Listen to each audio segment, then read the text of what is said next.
કિસાન સંઘને સાથે રાખી ખેડૂત આલમે Idar Ambaji state highway road કર્યો બંધ।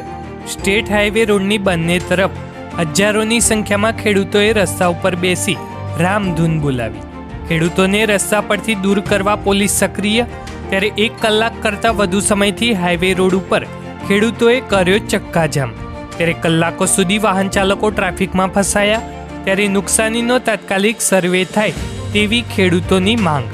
ત્યારે 2 વાર લેખિત મૌખિક રજૂઆત કરવા છતાં પણ તંત્ર દ્વારા કોઈ કાર્યવાહી ન કરાતા ખેડૂતોએ આક્રમક મૂડમાં। ત્યારે સાબરકાંઠા જિલ્લાનું પોલીસ તંત્ર થયું દોડતું। ત્યારે હાઈવે રોડ ઉપર ખેડૂતોએ જય જવાન જય કિસાન સહિત રામધૂન બોલાવી।